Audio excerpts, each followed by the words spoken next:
Hallo zusammen und herzlich willkommen zu einem weiteren Video. Heute möchte ich nochmal Getriebeflüssigkeit am Audi wechseln. Ich hatte das einmal initial gemacht, indem ich die gesamte Ölwanne abgenommen habe, den Ölfilter getauscht und dabei war aber aufgefallen, dass das Öl sehr schlecht aussah. Ich hatte ja an der Ampel immer mal wieder das Problem, dass wenn man sozusagen an der Ampel steht, das Fahrzeug ist in D-Stellung, also Drive, dass man dann so ein bisschen Ruppeln gespürt hat aus dem Antriebsstrang, wahrscheinlich die Wandlerkupplung. Nach dem ersten initialen Getriebeölwechsel, wo wir, wie gesagt, die Ölwanne abgenommen haben und den Filter getauscht. Das habe ich leider nicht auf Video aufgenommen, aber das haben wir schon gemacht. Da ging so circa 6 Liter aus dem Auto raus. Insgesamt hat das Auto knapp über 10 Liter Getriebeölflüssigkeit. Wir hatten keine Möglichkeit zum Spülen, deswegen haben wir eben nur getauscht. Und ja, weil mir eben da schon aufgefallen war, wie schlecht die Getriebeflüssigkeit oder das Getriebeöl aussieht, habe ich das auf meine To-Do-Liste genommen, das nochmal zu wechseln, also ein paar Mal noch zu wechseln. Dann aber nicht die ganze Getriebeölwanne abnehmen, denn da muss immer der Auspuff runter und das ist eine ganz schöne Arbeit, sondern einfach nur die Ablassschraube von der Getriebeölwanne zu öffnen und dann wieder zu befüllen. Das habe ich jetzt bereits einmal gemacht. Das sind hier diese Kanister, diese beiden. Rausgekommen, also wie gesagt, wenn ihr die Ölwanne abnehmt und das Öl ablasst, inklusive Filtertausch, kommen so circa 6 Liter, ein bisschen mehr als 6 Liter raus. Wenn ihr jetzt nur die Ölablassschraube an der Getriebewanne öffnet, so wie ich das letzte Mal gemacht habe, leider auch nicht im Video, aber heute zeige ich euch das, wie es geht, dann kommen circa 3 Liter raus. Hier habe ich jetzt nur 2 Fläschchen stehen, aus dem einfachen Grund, ja, die andere Flasche, die war dann nicht ganz leer und dann konnte ich nicht umfüllen. Deswegen sind es jetzt nur 2 Fläschchen, also wie gesagt knapp 3 Liter, so 2,8 Liter oder sowas kamen da raus. Und jetzt hätte ich gedacht, ich fülle mal ein bisschen was von der, also wie gesagt, hier wurde ja schon einmal 6 Liter Getriebeölflüssigkeit gewechselt und trotzdem sieht die Flüssigkeit nicht wirklich gut aus. Ich fülle das jetzt hier mal ein und wie ihr sehen könnt, die ist so richtig, ja, fast schon eigentlich schwarz. Ne? Also klar, man kann schon erkennen, dass die mal klar war, aber die ist wirklich extrem schmutzig und das ist natürlich nicht gut. Ja? Deswegen werde ich das jetzt noch ein paar Mal wechseln. Einfach, wie gesagt, immer wieder Öl ablassen und wieder nachfüllen. Da gehen, wie gesagt, leider nur knapp 3 Liter rein. Wie mache ich das Ganze? Da habe ich mir hier so eine Spritze organisiert. Ich habe zwar auch eine große Pumpe und Spritze, aber wie gesagt, da jetzt hier nur knapp 3 Liter reingehen, tut es diese Spritze auch. Da muss ich 3-mal befüllen. Da gehen hier knapp 600 Milliliter, glaube ich, rein. Mal gucken. Ja, 500 Milliliter. 500 Milliliter gehen hier rein. Das heißt, hier muss ich halt dann 3, 4, 5 Mal befüllen. Aber ansonsten die andere, da gehen über 10 Liter rein. Das macht irgendwie keinen Sinn. Deswegen nehme ich hier diese Pumpe. Und jetzt zeige ich euch, wie ich da vorgehe.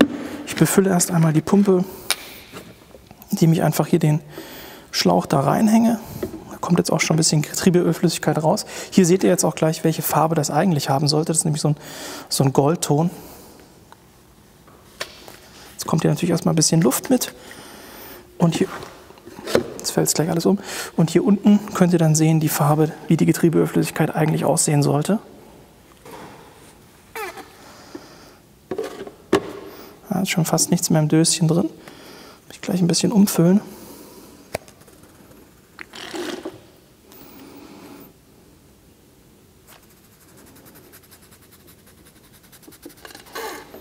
So. Jetzt werde ich hier einfach nochmal eine frische Flasche reinfüllen und dann weiter ein bisschen Öl rausziehen.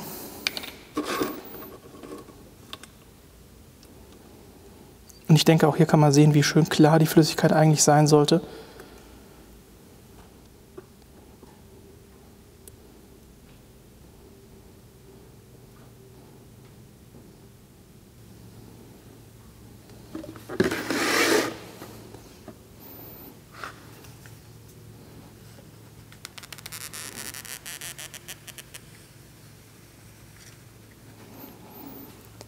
So.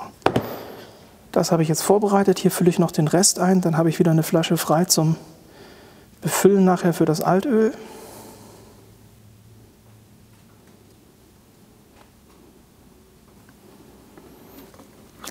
Da kann ich dann später wieder das alte Öl reinfüllen. So, und jetzt geht es unten am Auto weiter. Ich zeige euch jetzt hier noch einmal kurz, welches Werkzeug ihr braucht. So, wie gesagt, um das Ganze unten lösen zu können, braucht ihr einmal hier für die Ablassschraube, das ist ein 5er Imbus, und für die große Befüllschraube, da braucht ihr einen 17er Imbus. Mehr braucht ihr nicht. Ich mache es jetzt so, dass ich beide Öffnungen aufschraube. Hat den einfachen Hintergrund, dann kann das Öl schneller ablaufen, weil da sozusagen so ein bisschen Luft gezogen wird. Und zum Befüllen werde ich dann einfach die kleine Ablassschraube wieder zudrehen und dann über den Einlass hier mit der Spritze befüllen. So, wie ihr sehen könnt, sind wir jetzt unterm Auto. Hier sieht man auch nochmal schön die neuen Antriebswellen und auch die neuen Schrauben vom Bremssattel, die ich hier erneuert habe, als ich die Bremse gemacht habe. So, und heute geht es hier um die Ölwanne, also beziehungsweise die Getriebeölwanne. Und da ist diese große 17er Imbusnuss, das ist zum Befüllen. Und etwas weiter vorne an der Getriebeölwanne. So, jetzt kann man das gut sehen. Also hier oben, da ist die 17er Befüllschraube. Und wenn man der Ölwanne nach vorne folgt, also hier vorne ist Fahrzeugfront, haben wir hier so einen Sensor oder so ein Verbindungskabel. Und da, diese Ablassschraube, die müssen wir jetzt öffnen. Da können wir dann das Getriebeöl oder die Getriebeölflüssigkeit rauslassen. Hier sitzt auch noch mal ein Kühler.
So, jetzt habt ihr gesehen, wie ich das Ganze abgelassen und getauscht habe.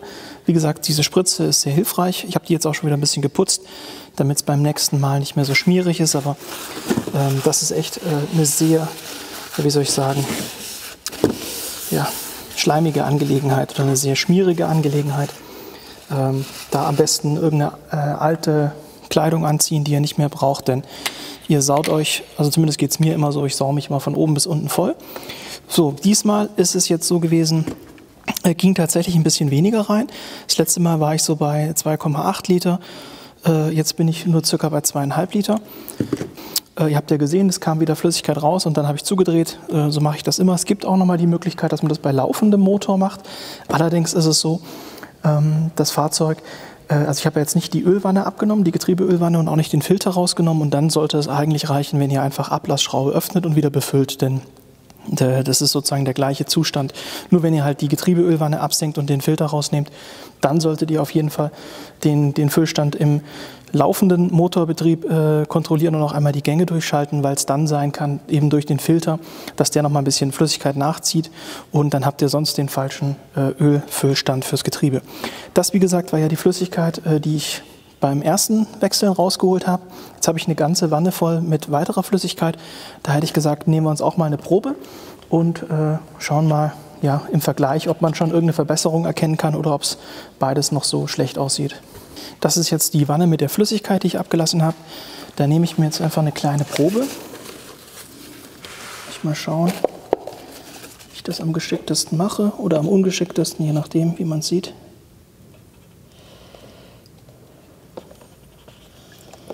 So.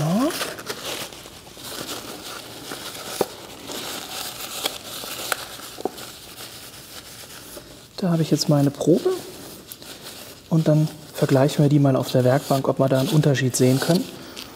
Was ich jetzt mache, um die Probe zu vergleichen, denn in dem Gefäß tue ich mir ein bisschen schwer. Das Gefäß ist jetzt auch ein bisschen größer, das heißt, das kann jetzt täuschen, dass das hier heller wirkt. Ich nehme mir einfach so ein bisschen Papier. Ist jetzt, wie gesagt, nur ein ganz grober Test, nichts Hochprofessionelles. Tunkt das hier ein und vergleicht dann einfach die Farbe, die das Öl hat, auf dem Papierstückchen. Ob das heller ist, also ein bisschen klarer oder nicht.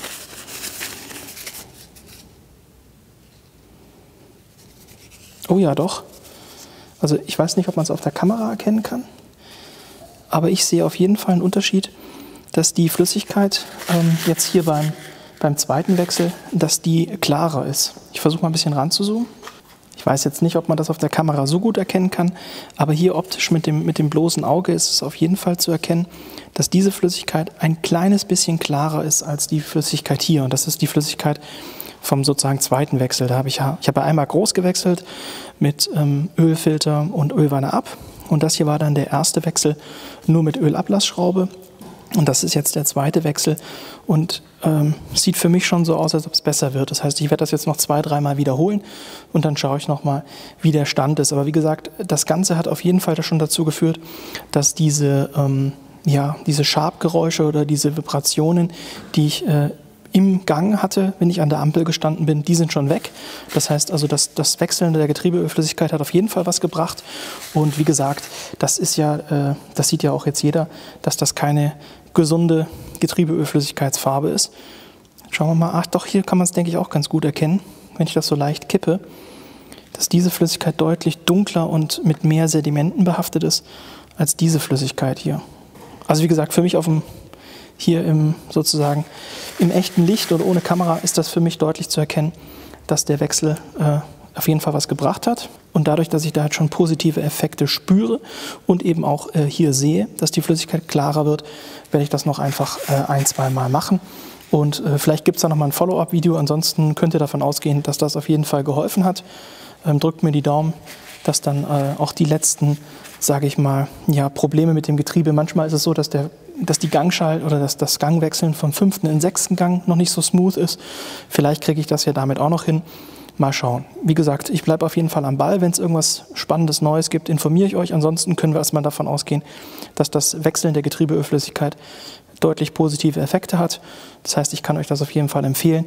Ist auch, wie gesagt, nicht so viel Arbeit. Ja, es ist halt ein bisschen schmierig, aber mit alten Klamotten und wie gesagt, so einer kleinen Hebebühne funktioniert das einwandfrei. Das soll es dann jetzt an der Stelle gewesen sein. Jetzt habt ihr gesehen, Ölwanne oder beziehungsweise Ölflüssigkeit vom Getriebeöl zu wechseln ist relativ einfach. Zumindest wenn wir jetzt nur die ganz kleine Menge wechseln, die eben aus der Ölablassschraube rauskommt, dann sind wir wie gesagt so bei ca. 2,5 bis 3 Litern. Ist aber schön und gut selber zu machen. Mit einer kleinen Hebebühne geht das einwandfrei und sorgt einfach dafür, dass ihr, wie gesagt, die Qualität eurer Getriebeölflüssigkeit verbessern könnt, was dann wieder positive Effekte hat auf, wie gesagt, den Verschleiß, auf das Schaltverhalten und so weiter und so fort. Ich hoffe, es war wie immer was Hilfreiches für euch dabei. Würde mich freuen, wenn ihr im nächsten Video auch wieder mit einschaltet. Bis dahin, euch eine gute Zeit und ciao!